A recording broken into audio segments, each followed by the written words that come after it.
I was on my way to meet God and was able to see and hear the flow of prayers briefly. The prayers were grand. Someone close to me was pleading on my behalf before the face of God. I am a young mother of 3 who had 20 minutes of near-death and out-of-body experience in 2019 at age 34. After giving birth to a beautiful baby girl, I had a tubal ligation which led to complications, hospitalization for over 52 days. My perforated bowel caused me to face many mental and physical challenges.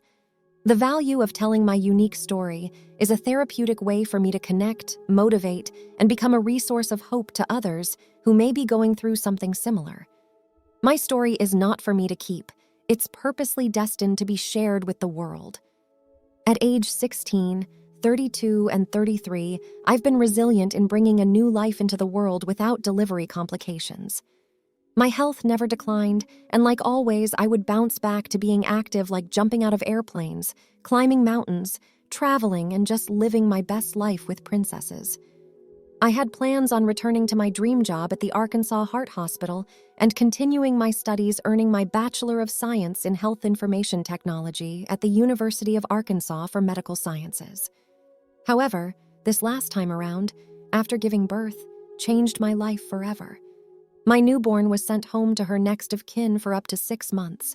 My 16 years old at the time was left with caring for her younger 1-year-old sibling, and my family was at my bedside every day as I was fighting for every breath of life. Imagine with me the game hopscotch. It's a traditional game designed to be fun, and it brings back good memories of jumping on squares of numbers after the next. Well, with a snap of a finger, hopscotch is now your reality. Hopscotch was a game changer for my life. Each square represented a single problem, double problems, another double problem. By now, you can imagine this concept. Along the way, I was mentally and physically exhausted. However, I heard the pleading in my mother's prayers, the cry in my father's heart, and saw the sadness in my sister's eyes for me to survive. I wasn't a person that would give up easily anyway. So I endured test after test, surgery after surgery. My faith was tested like never before, but I kept going, and now I can see God's promises for my life in my future. My surgical scars are not the prettiest. In fact, they are pretty ugly. However, they remind me every second just how close I came to being gone forever, and for that, I am grateful. My scars have shown me a new path that I am able to share with the world. I am grateful to God who sent me a team of angels. On July 22, 2019, 2 days after surgery, Connecticut scans showed significant atelectasis, complete or partial collapsed lung.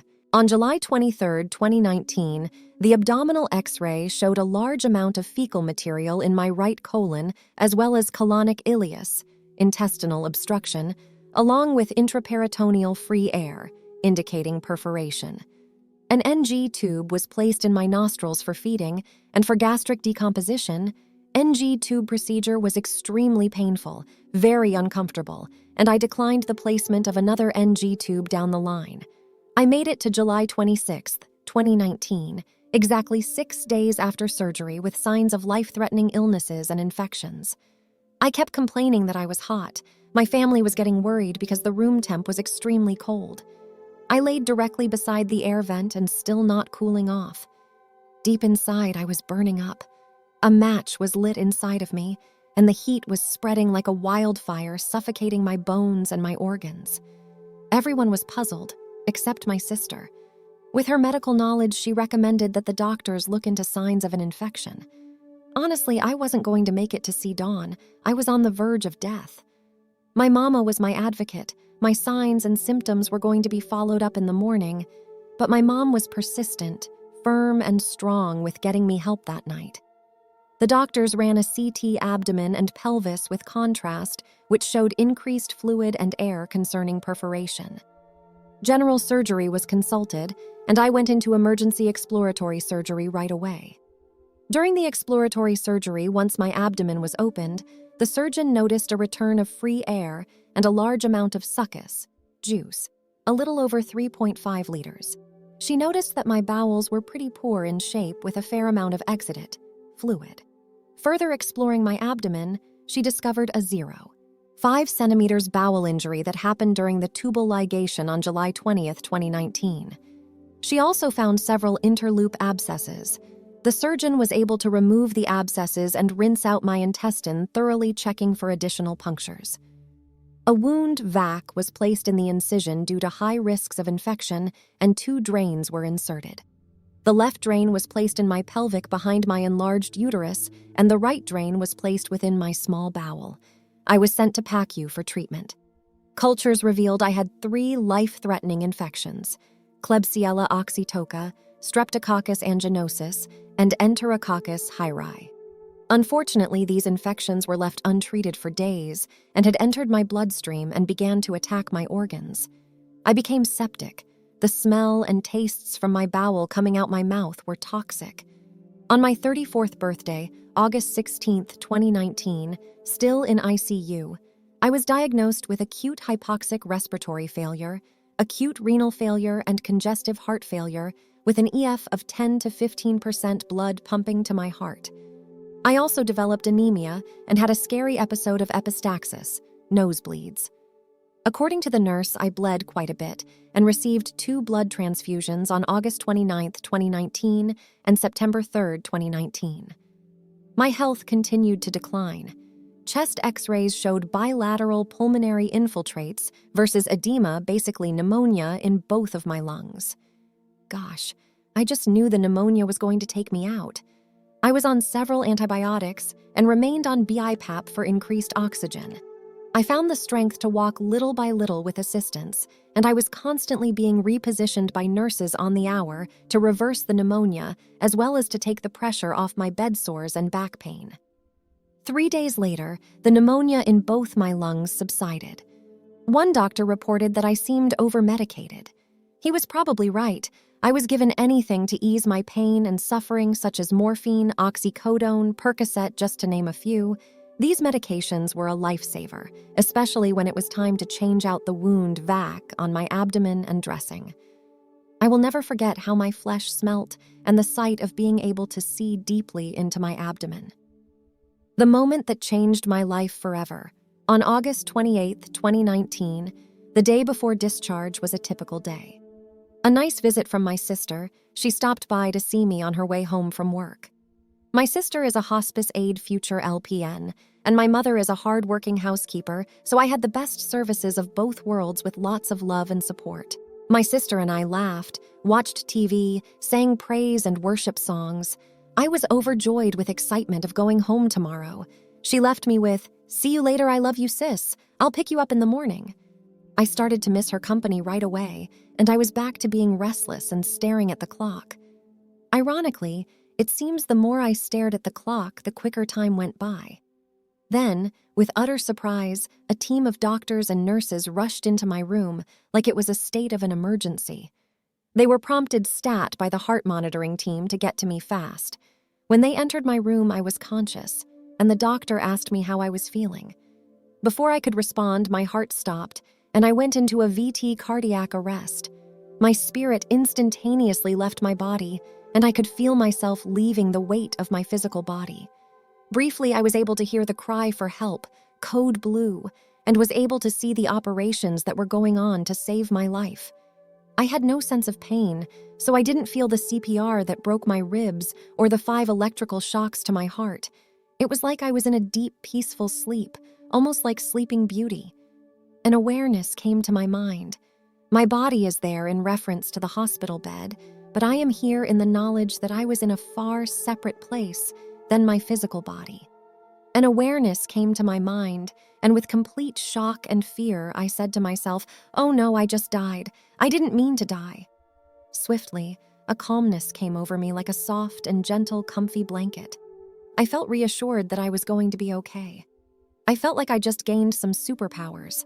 I was immortal, floating towards a warm, inviting being of light in a dark tunnel. I felt pure and light as a feather floating up effortlessly towards the light. I couldn't take my eyes off the light. I was deeply engaged. The dark tunnel turned into rays of vibrant light, a blend of futuristic colors, and the space around me and beyond me was endless. Then, I heard the most beautifully composed instruments of music and peaceful sounds. I was mesmerized. The closer I was being called by the light, the deeper my rest felt. I felt special, connected, welcomed, home, loved, and equaled. I felt smiled upon and forgiveness. I wasn't worried, stressed, hungry, thirsty, or in pain. There was no notion of time. I was on my way to meet God, and I was comfortable. I was able to see and hear the flow of prayers briefly. It's like the prayers were an object and I was passing them by. It's also like receiving gifts and saying, all of this for me with a big smile. So I know for sure God hears prayers. I am not sure if I was aware of who was praying. I just knew that each individual prayer belonged to me. The prayers were grand. I feel the more the merrier when it comes to someone praying for you. Someone close to me was pleading on my behalf before the face of God. I feel that it was the spirit of my grandfather who I adored and missed so much. Lastly, I eased into a garden, and it was one particular flower that intrigued me. It was like a burgundy to reddish lily flower that stood out among all the other flowers in the valley. The stem of the flower was translucent, and you could see the flow of life and energy. This was my glimpse into paradise. This experience was higher than my mind could fathom, so what happened after this is a blur. I am not sure if I had a choice to stay or return. I believe the stubborn part of me wanted to stay, but the other side of me wanted to return to my babies and my family. I was unable to turn around on my own. It felt like time travel backwards when I was transported back into my physical body, if that makes sense. Almost liked being sucked through a portal. Now sometimes I feel a stranger to this body and my spirit is disconnected from my physical body. I believe the day of the cardiac arrest, the old Shawnees died. During all of this craziness while being revived, according to my sister, she got the stress call to return to the hospital. She was just approaching home. She didn't know what to expect, but whatever was going on, it sounded bad. So she hurried back to the hospital. My sister rushed into my room and asked the doctor what was going on. They assumed, based on my sister's uniform, she was an employee coming to assist in the code blue. The doctor yelled, "What do you mean what's going on?" She coded. According to my sister, she then noticed my lifeless eyes popped out of my eye socket. She also noticed the equipment and everyone surrounding my lifeless body, so within shock, she fainted. The doctor realized that was my sister, helped her on her feet, and rushed her out of the room while they were working tirelessly for 20 minutes to revive me. My parents were notified, and everyone remained in a private room close by until I was stabilized. I wasn't aware that I was in an induced coma to take the pressure off my brain and heart. I was intubated for 5 days and was able to be weaned off the ventilator. My improvement was very slow, but miraculously, I wasn't a vegetable. At the time, they were unsure how much damage was done to my brain since I was without oxygen for a while. I don't remember waking up, but I was told that I was in disbelief that I had died and that my heart stopped beating. Unfortunately, certain time frames are still vague. I was told that I was given medication to wipe out the memory of the trauma. God allowed me to keep certain memories of the near-death experience, to cherish them in my heart and share them with the world. On September 11th, 2019, I was finally discharged to go home safely with 25 to 30% blood pumping to my heart. I was on over 20 pills daily, I wore a life vest, had an IV milrinone in my arm for cardiac support, a PICC line still inserted in my chest as well as the wound vac still in place. I was readmitted at a different hospital with concerns of CVA, stroke, from September 14th, 2019 for acutely worsening aphasia, stuttering, basically stroke-like symptoms. The MRI showed volume loss in the brain. I also had a swallowing test, and at the time I was only able to eat only puree foods. After I was discharged from there, I tested positive for E. coli. December 4th, 2019, I had to go in for SICD placement, also known as a defibrillator. In 2019, I saw the operation room more than 6 times.